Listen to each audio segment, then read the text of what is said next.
Hello, আসসালামু আলাইকুম। আমি একজন প্রবাসী, ওমান প্রবাসী।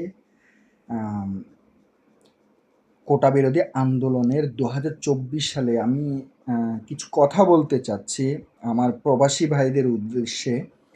আম প্লিজ যারা প্রবাসে আছেন, যারা দেশের বাইরে আছেন, আমি সবাইকে হাত জোর করে বলতেছি, আমি সবাইকে অনেক, অনেক মন থেকে বলছি, প্লিজ ভাই আপনারা কেউ বাংলাদেশের রেভিডেন্স পাঠাবেন না।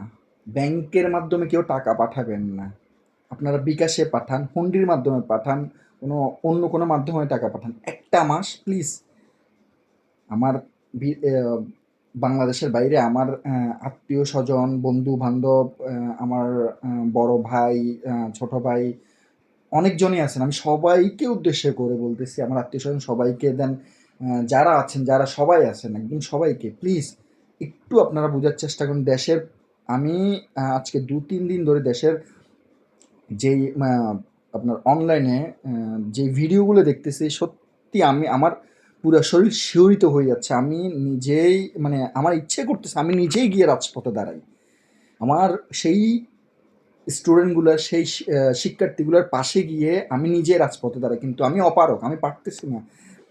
সত্যি ওরা ওরা আমার ভাগের অধিকারের জন্য লড়তেছে। আপনার ভাগের অধিকারের জন্য লড়তেছে। ওরা নিজেদের জন্য লড়তেছে না।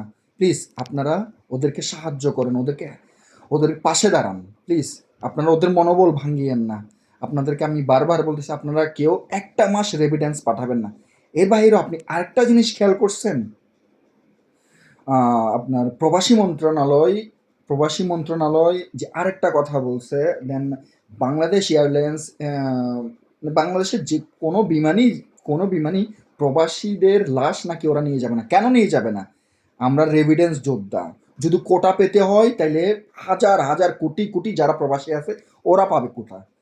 কেন বাকি অন্যরা পাবে?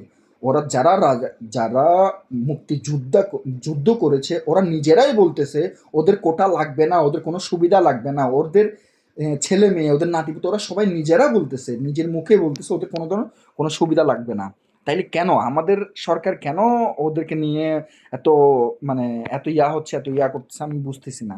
প্লিজ আমার প্রবাসী ভাইদেরকে আমি বারবার রিকোয়েস্ট করতেছি, আমার প্রবাসী ভাইদের কাছে আমার একটাই অনুরোধ, প্লিজ ভাই আমি আপনাদেরকে হাত জোর করে বলতে চাচ্ছি, আপনারা কেউ একটা মাস ব্যাংকের মাধ্যমে কোনো রেমিট্যান্স পাঠাবেন না। তখন আপনি দেখেন খুদ খুদ নিজে সরকারের যেই চামচাগুলো আছে, যে দালালগুলো আছে, ওরা খুদ নিজে এসে বলবে যে ভাই তোরা আমাদের বাংলাদেশের রেমিট্যান্স পাঠা, তোরা ব্যাংকের মাধ্যমে টাকা পাঠা। কারণ আপনার কি মনে আছে ২০২০ সালে করোনাতে যখন বাংলাদেশে কোনো ধরনের কোনো ইনকাম সোর্স ছিল না, সে সেই বাংলাদেশ চলছে কিভাবে? বাংলাদেশ প্রবাসীদের রেভিডেন্স দিয়ে চলছে। প্রবাসীদের রেভিডেন্স দিয়ে সেই বাংলাদেশের অর্থ ফাউন্ড ভালো ছিল।